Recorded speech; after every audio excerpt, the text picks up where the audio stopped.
Movie start होती है। Movie के स्टार्ट में हमें एक आदमी सपाला को दिखाया जाता है। यहाँ पर एरा हमें 1900 का दिखाया गया है। उस जमाने में स्लेड्स पर सफर करना बहुत ही नॉर्मल था। चीजों को एक जगह से दूसरी जगह पर ले जाने के लिए स्लेड्स राइड का यूज किया जाता था और इस राइड के लिए खास किस्म के डॉग्स को यूज किया जाता था। सपाला भी एक स्लेड राइडर था और उसके पास बहुत ही अच्छी किस्म की नस्ल के डॉग्स थे जो कि उसके सफर और उसके काम को बहुत ही ज्यादा इजी बनाते थे। एक दिन सपाला के पास एक नए पपी की बर्थ होती है। ये साइबेरियन हस्क का पपी था और ये डॉग काफी ज्यादा कमजोर होते हैं। सपाला का ये ख्याल था कि ये डॉग उसके किसी भी काम का नहीं है क्योंकि ये इस डॉग को बाकी डॉग्स के साथ स्लेड राइड पर लेकर नहीं जा सकता था। इसीलिए सपाला चाहता था कि वो इस डॉग को किसी और को दे दे, मगर सपाला की वाइफ ऐसा बिल्कुल भी नहीं चाहती थी क्योंकि वो सभी डॉग्स को अपने बच्चों की तरह रखती थी। सपाला की वाइफ इस डॉग का नाम टोगो रखती है और कहती है कि टोगो मुझे अपने बच्चों की तरह प्यारा है। ये सभी डॉग्स मेरे दिल के बहुत ज्यादा करीब हैं और मैं इनमें से किसी को भी अपने से दूर नहीं करना चाहती। हमें टोगो को एक मौका देना चाहिए। वैसे भी अभी ये बहुत छोटा है, हमें इतनी जल्दी इसके बारे में कोई भी कंक्लूजन नहीं निकालना चाहिए। अब सपाला ऐसा चाहता तो नहीं था मगर फिर भी वो अपनी वाइफ की बात को मानता है। अब जैसे जैसे वक्त गुजर रहा था टोगो बड़ा हो रहा था,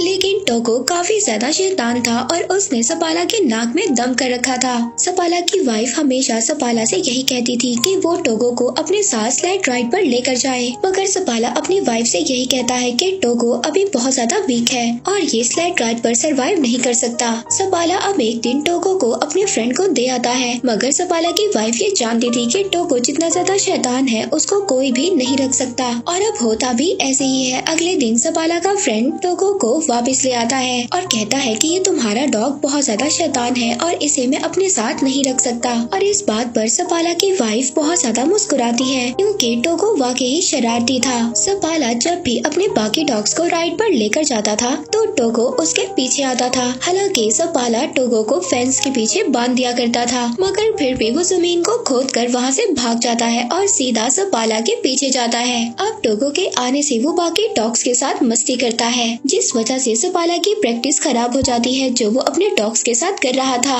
एक दिन वो पानी में भी गिर जाता है। सपाला उसकी शरारतों से तंग आ गया था, इसलिए अब वो टोगो को रूम में बंद कर देता है, मगर टोगो वहाँ से भी किसी तरह से बाहर निकल आता है। अब एक दिन सपाला अपनी एक फीमेल फ्रेंड को कन्विंस करता है कि वो टोगो को अपने पास रख ले। सपाला की फ्रेंड बहुत ज्यादा स्ट्रिक्ट थी, वो ये कहती है कि टोगो को रूम में ही रहना होगा। खैर सपाला को इस बात से अब कोई भी मसला नहीं था। वो अपनी फ्रेंड के पास टोगो को छोड़कर वहाँ से चला जाता है, मगर उनके जाने के थोड़ी ही देर बाद टोगो वहाँ पर विंडो का शीशा तोड़ता है और बाहर आ जाता है और सीधा दोबारा से सपाला के पास आ जाता है। सपाला टोगो को देखकर बहुत ज्यादा परेशान हो जाता है। वो नोटिस करता है कि टोगो के हाथ भी जख्मी हो चुके हैं और उनसे खून निकल रहा है, इसीलिए अब वो टोगो को घर तक ले जाने के लिए स्लेड पर बिठाता है, मगर टोगो स्लेड पर नहीं बैठना चाहता था। वो बाकी डॉग्स के साथ भागना चाहता था। अब इतनी ज्यादा कोशिश करने के बाद भी जब टोगो स्लेड पर नहीं बैठता तो सपाला उसको बाकी डॉग्स के साथ बांध देता है। अब कुछ दूर जाने के बाद सपाला ये नोटिस करता है कि टोगो काफी ज्यादा एनर्जेटिक है और वो बाकी डॉग्स के निस्बत बहुत ज्यादा स्पीड से भागता है और अब इसीलिए सपाला टोगो को सबसे आगे बांध देता है। टोगो अपनी स्पीड से बहुत ही जल्दी सबको घर पहुंचा देता है। सपाला टोगो को देखकर बहुत ज्यादा खुश होता है और हैरान भी। वो आकर अपनी वाइफ को बताता है कि टोगो कितना स्पीड में भागा। वो अपनी वाइफ को ये भी बताता है कि ये एक लीड डॉग है। वो टोगो को देखकर बहुत ज्यादा खुश हो रहा था।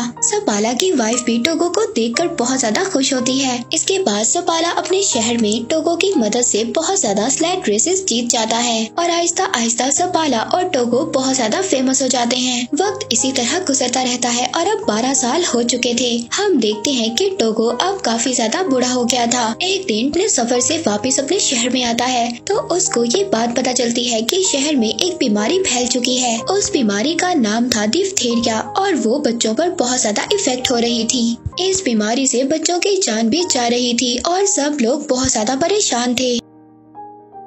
अब मेयर वहाँ पर एक मीटिंग बुलाता है जिसमें सपाला भी जाता है। मेयर बताता है कि इस बीमारी का एक एंटीडोट भी है जो यहाँ से 600 किलोमीटर दूर नेवाडा में है, लेकिन वहाँ पर जाना बहुत ज्यादा खतरनाक है क्योंकि एक बहुत बड़ा तूफान आने वाला है। मेयर वहाँ पर सपाला से भी मौसम के बारे में पूछता है तो सपाला उसको जवाब देता है कि जब मैं वापस आ रहा था तो मौसम को देखकर डॉग्स भी घबरा रहे थे और टोगो भी बहुत ज्यादा घबरा रहा था। टोगो ने काफी साल बाद कुछ ऐसा किया है और अगर वो मौसम से घबरा रहा था तो हमें भी घबराना चाहिए। इसके बाद सपाला वहाँ से चला जाता है। सपाला जब बाहर आता है तो एक डॉक्टर उससे लिफ्ट मांगता है। अब सपाला उसको अपनी स्लेड पर हॉस्पिटल छोड़ देता है। हॉस्पिटल में जाकर सपाला देखता है कि सब बच्चे बहुत ज्यादा बीमार हैं और अगर मेडिसिन ना लाई गई तो बच्चों की जान को भी नुकसान हो सकता है। अब ये सब देखकर सपाला सोच में पड़ जाता है। वो घर आकर अपनी वाइफ से कहता है कि मैं दवा लेने जरूर जाऊंगा। वो कहता है टोगो को भी मैं अपने साथ ले जाऊंगा। तब सपाला की वाइफ उससे कहती है कि टोगो अब 12 साल का हो चुका है और तुमने खुद ही कहा था कि टोगो अब इतना ज्यादा स्ट्रॉन्ग नहीं है और अब तो मौसम भी बहुत ज्यादा खराब है और मैं नहीं चाहती कि तुम उसकी मौत का रीजन बनो और तुम अपनी सारी जिंदगी इसी बात पर गुजार दो कि तुम्हारी वजह से टोगो मर गया। मगर सपाला तो टोगो के बगैर जाना ही नहीं चाहता था। वो अगली सुबह टोगो को लेकर अपनी वाइफ को गुड बाय बोलकर चला जाता है। अब जैसे जैसे सपाला और उसके डॉग्स आगे बढ़ रहे थे तूफान भी आगे बढ़ रहा था और हवा इतनी ज्यादा तेज थी सपाला को कुछ भी नजर नहीं आ रहा था। टोगो सबसे आगे था और सपाला अपने डॉग्स को आगे बढ़ने के लिए बोल रहा होता है क्योंकि इन्हें नेवाडा से मेडिसिन लेकर बहुत जल्दी वापस आना था। सपाला अपने डॉग्स के साथ बहुत ही गहरी ढलवान पर होता है। तभी टोगो वहाँ पर रुक जाता है लेकिन सपाला को कुछ भी समझ नहीं आ रहा था। सपाला जब आगे देखता है तो एक बहुत ही बड़ी खाई होती है। टोगो ने इस भयानक तूफान में भी उस गहरी खाई को देख लिया था और इसीलिए वो रुक गया था जिसकी वजह से सपाला और उसके बाकी डॉग्स की जान बच गई थी। तभी सपाला देखता है कि टोगो के पाँव में बहुत गहरी चोट लगी थी और उससे खून भी आ रहा था। अब पूरा दिन सफर करने के बाद सपाला और उसके बाकी डॉग्स एक आउटपोस्ट पर पहुंचते हैं। उस आउटपोस्ट पर एक लेडी डॉक्टर होती है। वो सपाला को बताती है कि टोगो अब 12 साल का हो चुका है और ये काफी ज्यादा वीक हो चुका है और इतना बड़ा सफर टोगो के लिए अच्छा नहीं है। मगर फिर भी अगले दिन सपाला और उसका लीडिंग डॉग टोगो आगे बढ़ते हैं। वहीं पर दूसरी तरफ हॉस्पिटल में बच्चों की हालत बहुत ज्यादा खराब हो रही थी। इधर सपाला अपने डॉग्स के साथ आगे बढ़ रहा था। वो शॉर्टकट्स ले रहा था ताकि वो जल्दी से अपने पॉइंट पर पहुंच सके। अब जब वो आगे देखता है तो आगे एक बहुत ही खतरनाक जमी हुई झील थी और दूसरी तरफ से खतरनाक तूफान भी उनकी तरफ बढ़ रहा था। मगर सपाला यहाँ पर डरता नहीं है। वो अपने डॉग से कहता है कि आगे बढ़ो इस बर्फीली झील से जो उनके कदमों से भी हिल रही थी। सपाला के डॉग्स बहुत तेजी से आगे बढ़ रहे थे और वो किसी तरह उस झील को पार कर लेते हैं। अब पूरा दिन सफर करने के बाद ये लोग एक और चेक पोस्ट पर पहुँचते हैं और वहाँ पर पहुँचकर आराम करते हैं। दूसरी तरफ हम देखते हैं कि सपाला की वाइफ मेयर के पास जाती है। वो बताती है कि नेवाडा से मेडिकेशन को भेज दिया गया है और वो रास्ते में ही सपाला को मिल जाएंगी। मगर सपाला तो शॉर्टकट से आगे बढ़ रहा है और अगर वो मेडिकेशन उसको ना मिली तो उसका सफर और भी ज्यादा बड़ा हो जाएगा। वहीं पर दूसरी तरफ हम सपाला को देखते हैं जो पूरा दिन सफर करने के बाद एक और चेक पोस्ट पर पहुंचता है। टोगो की हालत बहुत ज्यादा खराब हो गई थी। टोगो फिर भी आगे बढ़ना चाहता है। वो रुकना नहीं चाहता। वो लीड करना चाहता है और अब ऐसा ही होता है। सपाला अपने शॉर्टकट से जा रहा था और अगर उसको वो आदमी ना मिला जो नेवाडा से मेडिकेशन ला रहा था तो सपाला के लिए उसका सफर और भी ज्यादा मुश्किल हो जाएगा। अब सपाला यहाँ पर बहुत ज्यादा थक गया था। उसकी आंखें बंद हो रही थी मगर उसके डॉग्स बिजली की तरह आगे बढ़ रहे थे। हम देखते हैं एक आदमी है जो नेवाडा से आया था। उसके पास ही दवा थी। वो आदमी रुकता है मगर सपाला अपने डॉग्स के साथ आगे बढ़ रहा था। वो आदमी उसको आवाज भी देता है लेकिन सपाला अपनी हिम्मत होशी में होता है। यहाँ पर बहुत तेज हवा भी चल रही थी जिसकी वजह से सपाला उस आदमी की आवाज को नहीं सुन पाता। मगर टोगो ने यहाँ पर कुछ तो सुन लिया था। उस आदमी को ऐसा लग रहा था कि सपाला ने उसकी कोई भी बात नहीं सुनी और वो ऐसे ही आगे चला गया। मगर तभी वो आदमी देखता है कि सपाला वापस आ रहा था क्योंकि टोगो वहाँ पर रुक गया था और अब सपाला के पास वो दवा थी जिसकी वजह से वो इतनी ज्यादा दूर आया था। अब वो दोनों आगे जाकर एक चेक पोस्ट पर रुकते हैं। सपाला का दोस्त उससे कहता है कि टोगो को यहीं पर छोड़ दो। मैंने ऐसे इन खतरनाक तूफान में अपने बहुत ज्यादा डॉग्स को खोया है और मैं ये नहीं चाहता कि तुम भी अपने इतने प्यारे डॉग टोगो को खो दो। लेकिन सपाला इस बात से मना कर देता है। वो कहता है कि टोगो मेरा लीड डॉग है और मैं इसके बगैर सफर नहीं कर सकता। और दोबारा से सपाला अपने डॉग्स के साथ सफर शुरू कर देता है। दोबारा से उनके सामने वही झील आती है जिस झील को सपाला ने अपने डॉग्स के साथ कल पार किया था और अब वो झील हिल रही थी। मगर ये लोग अगर इस झील पर से ना गए तो इनका सफर एक और दिन बढ़ जाएगा। सपाला अब ये फैसला करता है कि वो इसी रास्ते से आगे बढ़ेंगे। वो अपने डॉग टोगो को कहता है कि आगे बढ़ो। उसके सारे डॉग्स बहुत ही तेजी से उस झील को पार करने लगते हैं और अब उस झील में से पानी निकलना भी स्टार्ट हो जाता है। अगर ये लोग इसी झील में डूब गए तो सबके सब मर जाएंगे। मगर यहाँ पर टोगो और बाकी डॉग्स के स्पीड की वजह से वो लोग किसी न किसी तरह किनारे पर पहुँच जाते हैं। मगर जिस टुकड़े से ये डॉग्स आगे बढ़ने वाले थे तभी वो टुकड़ा हिलता है और किनारे से अलग हो जाता है। अब सपाला टोगो को उठाकर उस किनारे पर फेंक देता है और कहता है कि इस बर्फ के टुकड़े को खींचो। टोगो यहाँ पर बहुत ज्यादा जख्मी था मगर वो जख्मी होने के बावजूद भी अपना पूरा जोर लगाता है और सभी को किनारे पर ले आता है। अब ये लोग सबके सब उस जमी हुई झील से बाहर आ जाते हैं जहाँ पर ये सब लोग फंस गए थे। अब सपाला अपने डॉग्स को किसी न किसी तरह बचाकर एक चेक पोस्ट पर ले आता है जहाँ पर वही लेडी डॉक्टर भी थी।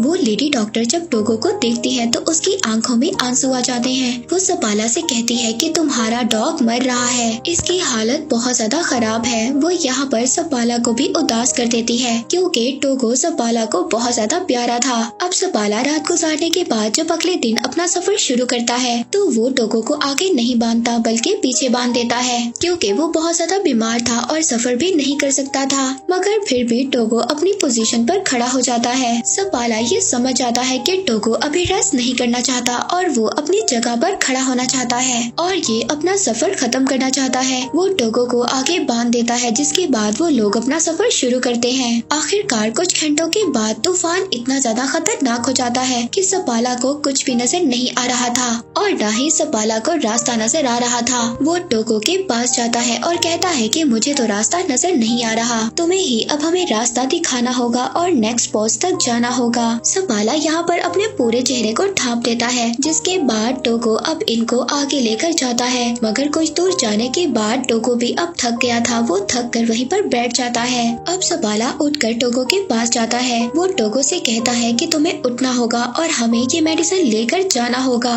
और अगर हम आगे अपनी मंजिल तक ना बढ़े तो हम यहीं पर मारे जाएंगे। मगर टोगो उसकी बात का कोई भी रिस्पॉन्स नहीं कर रहा था।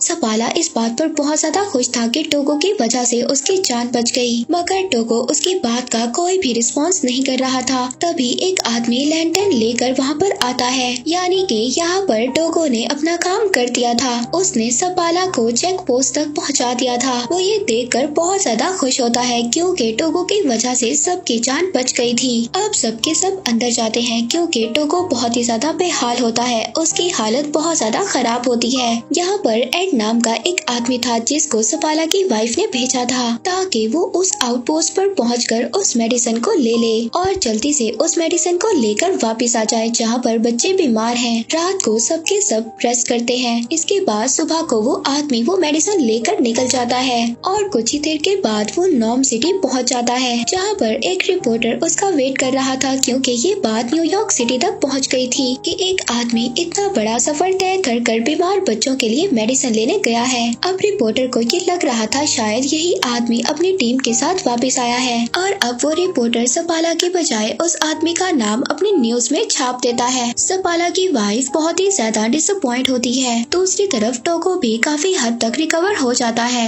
अब सपाला अपने डॉग्स के साथ नॉर्म सिटी पहुंच जाता है। वहाँ पर सपाला और टोगो को थैंक्स बोलने के लिए बहुत सारे लोग आते हैं। यहाँ पर वो बच्चे भी आते हैं जो सपाला की वजह से ठीक हो गए थे। वहीं पर एक बच्ची भी आती है वो टोगो को देखती है और पूछती है कि क्या ये मरने वाला है। तो सपाला इसकी ये बात सुनकर अपने घर से बाहर चला जाता है। तब उसकी वाइफ उसके पीछे जाती है। वो अपनी वाइफ से कहता है कि टोगो की आज जो भी हालत है वो मेरी वजह से है। टोगो 12 साल का था और उसे मुझे अपने साथ लेकर नहीं जाना चाहिए था। लेकिन उसकी वाइफ उससे कहती है कि क्या टोगो के अलावा कोई और भी था जो ये काम कर पाता। सपाला यहाँ पर खामोश हो जाता है क्योंकि वो ये जानता था कि टोगो के अलावा कोई भी ये काम ना कर पाता। अब इसके बाद हम देखते हैं कि अगली सुबह सपाला दोबारा से अपने डॉग्स के साथ प्रैक्टिस पर जा रहा था। अब टोगो जब ये देखता है तो वो भी बाकी डॉग्स के साथ बाहर जाना चाहता था। वो घर में नहीं रुकना चाहता था। अब सपाला इस बात को समझ आता है कि वो स्लाइड्स को नहीं खींचना चाहता था बल्कि वो तो सपाला के साथ टाइम गुजारना चाहता था। अब थोड़े वक्त के बाद टोगो बिल्कुल ठीक हो जाता है। सपाला अपनी वाइफ और टोगो के साथ लंबी सैर पर जाया करता था। 2 साल के बाद टोगो के कुछ बच्चे भी होते हैं जिन्हें वहाँ पर बहुत सारे मिशंस लेने आया करते थे। इन बच्चों की ब्रीड को एक नया नाम दिया गया था। वो था सपाला साइबेरियन। इसके बाद 1929 में टोगो की डेथ हो गई। उसके बाद भी सपाला डॉग्स को ट्रेन करता था लेकिन टोगो तो उसकी सिटी में बहुत ज्यादा फेमस डॉग था। तो ये थी टोगो की स्टोरी। हम देखते हैं कि टोगो ने इस स्टोरी में ये प्रूव किया कि इस दुनिया में सबसे ज्यादा वफादार और ख्याल रखने वाले सिर्फ डॉग्स ही होते हैं। और इसी के साथ ये मूवी यहीं पर एंड हो जाती है।